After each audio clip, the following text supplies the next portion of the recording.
નમસ્કાર વિદ્યાર્થી મિત્રો, હું અમિતભાઈ વૈષ્ણવ વિદ્યાધીશ વિદ્યા સંકુલ શાળાની રસાયણ વિજ્ઞાન પ્રયોગશાળા તરફથી આપ સૌનું હાર્દિક સ્વાગત કરું છું. મિત્રો, આજે આપણે કેમેસ્ટ્રી પ્રેક્ટિકલનો બીજો વિભાગ અકાર્બનિક ગુણાત્મક પૃથક્કરણ શરૂ કરવાનો છે.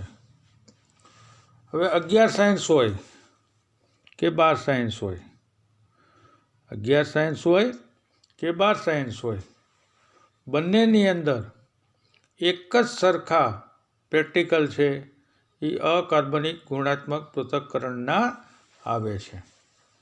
એટલે 11મીમાં જે પ્રયોગ આપણે શીખીએ, જે પ્રયોગ આપણે કરીએ, એ સેમ પ્રયોગો 12મા ધોરણની અંદર આપણે શીખવાના છે, કરવાના છે અને લખવાના છે. એટલે ધોરણ 11નો વિદ્યાર્થી હોય કે ધોરણ 12નો વિદ્યાર્થી હોય, એને માટે અકાર્બનિક ગુણાત્મક પૃથક્કરણ વિભાગ છે એ સરખો જ રહે. બરાબર? તો આપણે શરૂઆતના 2-3 લેક્ચર થિયોરિટિકલ નોલેજની અંદર આપણે જોઈશું. ત્યાર પછી પ્રયોગશાળાની અંદર આપણે કેવી રીતના આ કામ કરાય એના નિદર્શન પ્રયોગો આપણે જોઈશું. મિત્રો, 1 કલાકનો પરીક્ષામાં સમય હોય છે આ પ્રેક્ટિકલ માટે. 14 માર્કનો આ પ્રેક્ટિકલ છે અને તમે તમારી સાથે બોર્ડે પ્રસિદ્ધ કરેલી પ્રાયોગિક માર્ગદર્શિકા રસાયણ વિજ્ઞાનનું પુસ્તક સાથે રાખી અને આ પ્રેક્ટિકલ કરી શકો છો અને સાથે રાખી અને એમાંથી લખી શકો છો. બરાબર? અકાર્બનિક ગુણાત્મક પૃથક્કરણ આવો પ્રેક્ટિકલનું નામ છે. અંગ્રેજીમાં એને કહેવાય ઇનઓર્ગેનિક ક્વોલિટેટિવ એનાલિસિસ. શું કહેવાય અંગ્રેજી ભાષામાં એને? Inorganic qualitative analysis. હવે આપણે એ સમજવાનો પ્રયત્ન કરવાનો છે આ પ્રેક્ટિકલ છે શું, આમાં કેવી રીતના કામ કરવાનું, આમાં શું કરવાનું એ સમજવાનો જો આપણે પ્રયત્ન કરીએ તો અકાર્બનિક ગુણાત્મક પૃથક્કરણનો પહેલો શબ્દ છે અકાર્બનિક, ઇનઓર્ગેનિક.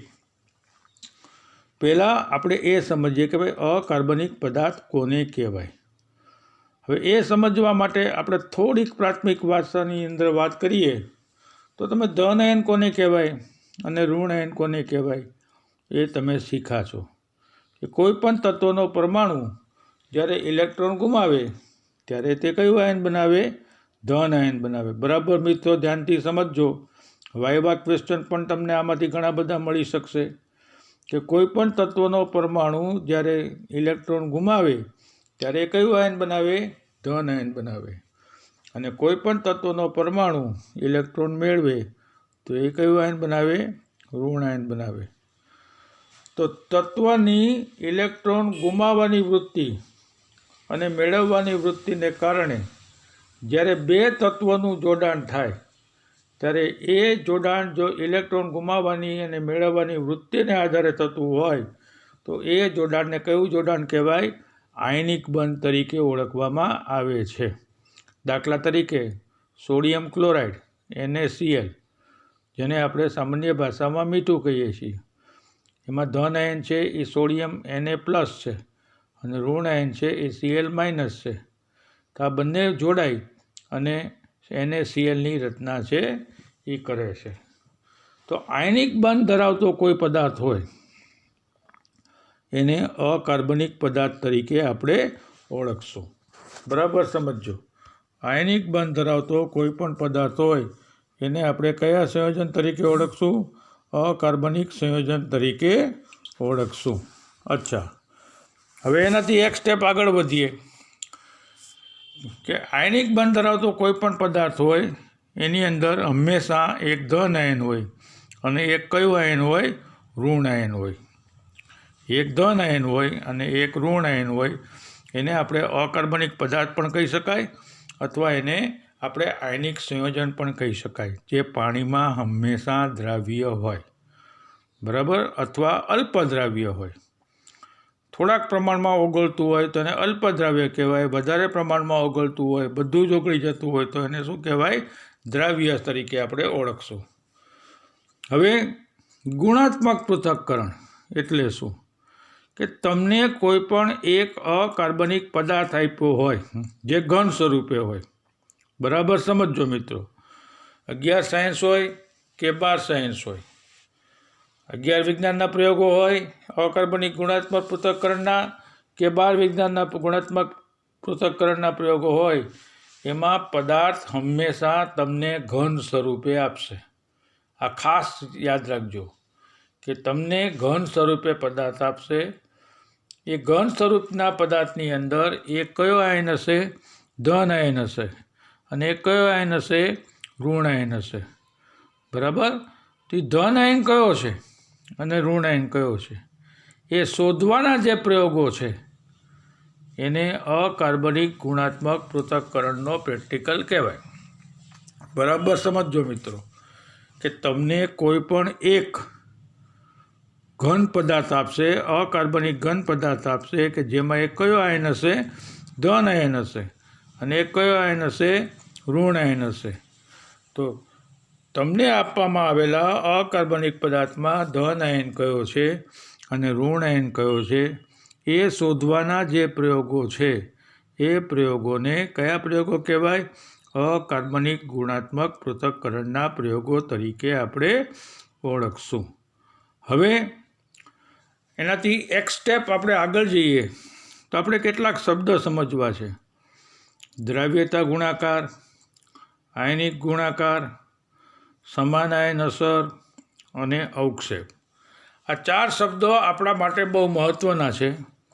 આમ તો આ શબ્દો થિયરીના છે, પણ આપણા અકાર્બનિક ગુણાત્મક પૃથક્કરણના પ્રયોગો સાથે આ શબ્દો સંકળાયેલા છે. એટલે આપણે ટૂંકમાં આપણે જરૂર છે એટલું આપણે સમજવાનો પ્રયત્ન કરીએ. તો પહેલો શબ્દ આપણે સમજીએ દ્રાવ્યતા ગુણાકાર. બરાબર? કે દ્રાવ્યતા ગુણાકાર કોને કહેવાય? તો દ્રાવ્યતા ગુણાકાર એટલે શું? કે નિયત તાપમાને અલ્પદ્રાવ્ય ક્ષારના 1 લિટર સંતૃપ્ત દ્રાવણમાં રહેલા આયનોની મોલ પ્રતિ લિટર સાંદ્રતાના ગુણાકારને દ્રાવ્યતા ગુણાકાર KSP તરીકે ઓળખવામાં આવે છે. તમને તમારા થિયરીના ટીચરે પણ આ સરસ રીતના ભણાવ્યું હશે એટલે તમે સરસ રીતના જાણો જ છો કે દ્રાવ્યતા ગુણાકારની વ્યાખ્યા જો આપણે ફરી વખત લઈએ તો શું કહી શકાય? કે નિયત તાપમાને અલ્પદ્રાવ્ય ક્ષારના 1 લિટર સંતૃપ્ત દ્રાવણમાં રહેલા આયનોની મોલ પ્રતિ લિટર સાંદ્રતાના ગુણાકારને દ્રાવ્યતા ગુણાકાર SP તરીકે ઓળખવામાં આવે છે. ટૂંકમાં KSP દ્રાવ્યતા ગુણાકાર એટલે શું? કે દ્રાવણની અંદર એક ધન આયન હોય અને એક ઋણ આયન હોય. બરાબર? એની જે સાંદ્રતા છે, ધન આયન કેટલા પ્રમાણમાં સાંદ્રતા ધરાવે છે અને ઋણ આયન કેટલા પ્રમાણમાં સાંદ્રતા ધરાવે છે, એ સાંદ્રતાના ગુણાકારને શું કહેવામાં આવે છે? દ્રાવ્યતા ગુણાકાર KSP તરીકે ઓળખવામાં આવે છે. હવે બીજો શબ્દ સમજીએ આપણે કે આયનિક ગુણાકાર કોને કહેવાય? તો 2 જુદા જુદા પદાર્થોના જલીય દ્રાવણને જ્યારે મિશ્ર કરવામાં આવે, 2 જુદા જુદા પદાર્થોના જલીય દ્રાવણને મિશ્ર કરવામાં આવે તો મિશ્ર દ્રાવણમાં રહેલા આયનોની મોલ પ્રતિ લિટર સાંદ્રતાના ગુણાકારને આયનિક ગુણાકાર તરીકે ઓળખવામાં આવે છે. બરાબર? ફરી વખત જો આયનિક ગુણાકારની વ્યાખ્યા બોલું તો 2 જુદા જુદા પદાર્થોના જલીય દ્રાવણને મિશ્ર કરતા મિશ્ર દ્રાવણમાં રહેલા આયનોની મોલ પ્રતિ લિટર સાંદ્રતાના ગુણાકારને આયનિક ગુણાકાર તરીકે ઓળખવામાં આવે છે. અચ્છા, હવે આપણે આગળની વ્યાખ્યા શીખીએ કે અવક્ષેપ કોને કહેવાય? પ્રેસિપિટેટ. અવક્ષેપ એટલે શું? પ્રેસિપિટેટ. અને આપણા આ પ્રેક્ટિકલનો આ સૌથી મહત્ત્વનો ભાગ છે કે અવક્ષેપ એટલે શું, કે જ્યારે બે પદાર્થોને એકબીજા સાથે મિશ્ર કરવામાં આવે. 10મા ધોરણમાં પણ તમે અવક્ષેપણ પ્રક્રિયા, દ્વિવિસ્થાપન પ્રક્રિયા શીખીને આવ્યા છો, એટલે તમને અવક્ષેપ શબ્દ તમારા માટે સાવ અપરિચિત નથી. કે બે જુદા જુદા પદાર્થોને જ્યારે એકબીજા સાથે મિશ્ર કરવામાં આવે તો પ્રક્રિયાને અંતે જો કોઈ અદ્રાવ્ય સફેદ રંગનો અથવા રંગીન પદાર્થ ઘન સ્વરૂપે ઉત્પન્ન થાય તો એ ઘન પદાર્થને શું કહેવામાં આવે છે? અવક્ષેપ અથવા પ્રેસિપિટેટ તરીકે ઓળખવામાં આવે છે. ફરી વખત અવક્ષેપ એટલે શું? કે બે જુદા જુદા પદાર્થના જલીય દ્રાવણોને એકબીજા સાથે મિશ્ર કરવામાં આવે. બે જુદા જુદા પદાર્થના જલીય દ્રાવણને એકબીજા સાથે મિશ્ર કરવામાં આવે તો પ્રક્રિયાને અંતે નિપજ તરીકે એક ઘન સફેદ રંગનો અથવા રંગીન પદાર્થ જો ઉત્પન્ન થતો હોય તો ઉત્પન્ન થયેલા સફેદ રંગના અથવા રંગીન ઘન પદાર્થને શું કહેવાય? અવક્ષેપ તરીકે ઓળખવામાં આવે છે. તમારી 10મા ધોરણના વિજ્ઞાનના પહેલો પાઠ છે એની પ્રવૃત્તિઓ જો તમે યાદ કરો તો લેડ નાઇટ્રેટના દ્રાવણની અંદર પોટેશિયમ આયોડાઇડનું દ્રાવણ ઉમેરવામાં આવે. PbNO3 ટ્વાઇસ એટલે લેડ નાઇટ્રેટ. એમાં પોટેશિયમ આયોડાઇડ KI નું દ્રાવણ ઉમેરવામાં આવે તો પ્રક્રિયાને અંતે પીળા રંગનો ઘન પદાર્થ PbI2 લેડ આયોડાઇડ ઉત્પન્ન થાય છે, જે અવક્ષેપ છે. બરાબર. સિલ્વર નાઇટ્રેટના દ્રાવણમાં સોડિયમ ક્લોરાઇડનું દ્રાવણ ઉમેરવામાં આવે. સિલ્વર નાઇટ્રેટના દ્રાવણની અંદર સોડિયમ ક્લોરાઇડનું દ્રાવણ ઉમેરવામાં આવે તો સિલ્વર ક્લોરાઇડ AgCl ના સફેદ રંગના અવક્ષેપ છે એ ઉત્પન્ન થાય છે.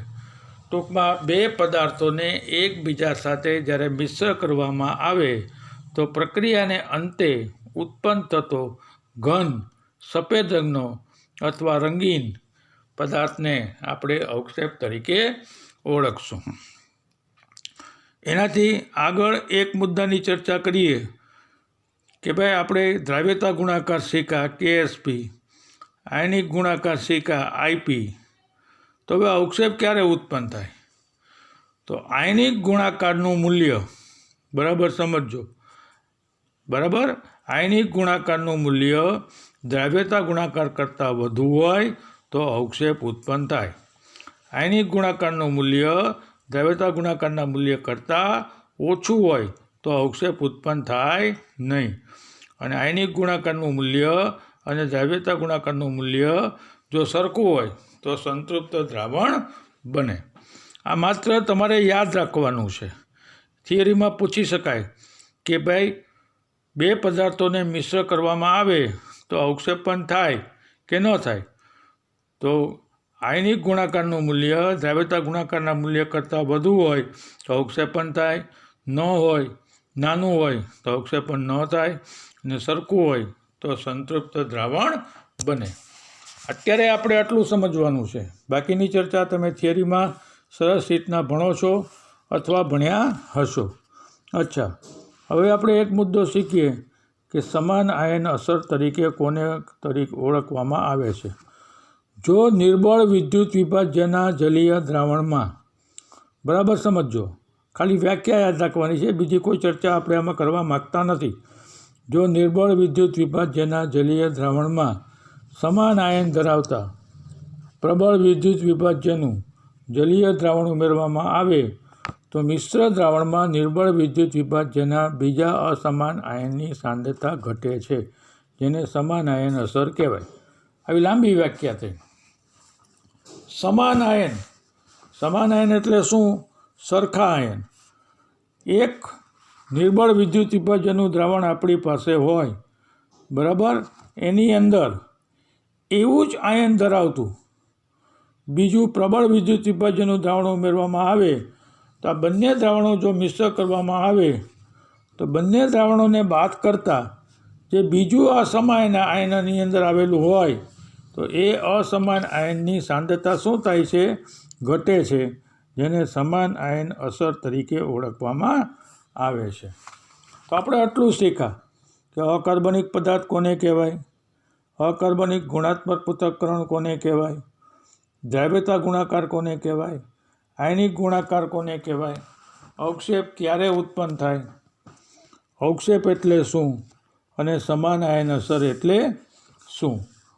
આટલું શીખ્યા પછી હવે આપણે આજના વિડીયો લેક્ચરમાં થોડાક આગળ વધવાનો પ્રયત્ન કરીએ.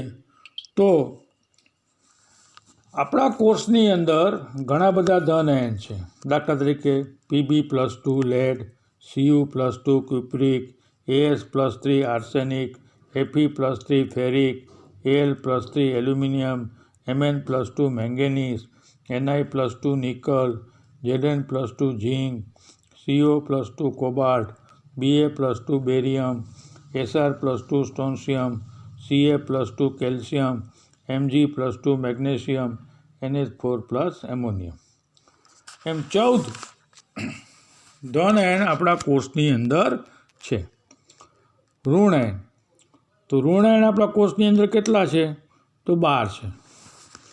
CO3-2 carbonate, S-2 sulphide, SO3-2 સલ્ફાઇટ, NO2-1 nitrite, CH3COO-1 acetate, Cl-1 chloride, Br-1 bromide, I-1 iodide, NO3-1 nitrate, C2O4-2 ઓક્ઝલેટ, SO4-2 sulphate, PO4-3 phosphate. આટલા આપણી પાસે ઋણ આયન છે. તો હવે આ જે ધન આયન છે અને આ ઋણ આયન છે એનું કોમ્બિનેશન કરી અને પાણીમાં દ્રાવ્ય હોય એવા આયનિક, એટલે પાણીમાં સંપૂર્ણપણે દ્રાવ્ય હોય એવો એક અકાર્બનિક પદાર્થ તમને એક ધન આયન ધરાવતો અને એક ઋણ આયન ધરાવતો તમને આપવામાં આવે. દાખલા તરીકે આપણે એક વાત સમજવાનો પ્રયત્ન કરીએ તો એનાથી આપણું કામ થોડુંક સહેલું બને કે ભાઈ કાર્બોનેટ આયન ઋણ આયન હોય CO3-2, તો કાર્બોનેટ આયનની જે ક્ષાર છે એનો એક જ ક્ષાર પાણીમાં દ્રાવ્ય આપણા કોષમાં જે ધન આયનો છે એનો છે એમોનિયમ કાર્બોનેટ. બરાબર. બાકીના જે 13 ધન આયન છે Pb+2 ને Cu+2 ને Sr+2 ને બાકીના જે 13 ધન આયનો છે એના બધાના કાર્બોનેટ ક્ષાર પાણીમાં અદ્રાવ્ય છે અથવા અલ્પદ્રાવ્ય છે, જે તમને આપી શકાય નહીં. એટલે કે ધન આયન તરીકે એમોનિયમ આપવો હોય અને ઋણ આયન તરીકે કાર્બોનેટ આપવો હોય તો એમોનિયમ કાર્બોનેટ નામનો પદાર્થ NH4CO3 નામનો પદાર્થ જ આપી શકાય. અથવા ઋણ આયન જો તમને કાર્બોનેટ આપવો હોય તો પરીક્ષામાં ધન આયન છે એ તમને NH4+ જ આપવો પડે. આ બરાબર સમજો મિત્રો. આનાથી આપણું કામ બહુ સહેલું થઈ જાય કે ઋણ આયન તમને કાર્બોનેટ મળે એનો મતલબ એવો થયો કે ભાઈ આપણને ધન આયન કયો મળી ગયો? NH4+ જ મળી ગયો. આપણું કામ કેટલું સહેલું થઈ ગયું કે ઋણ આયન ગોતી કાઢો, કાર્બોનેટ થઈ ગયો એટલે આપણો ધન આયન એની મેળે મળી જાય કે આપણો ધન આયન છે એ એમોનિયમ NH4+ હશે. બરાબર.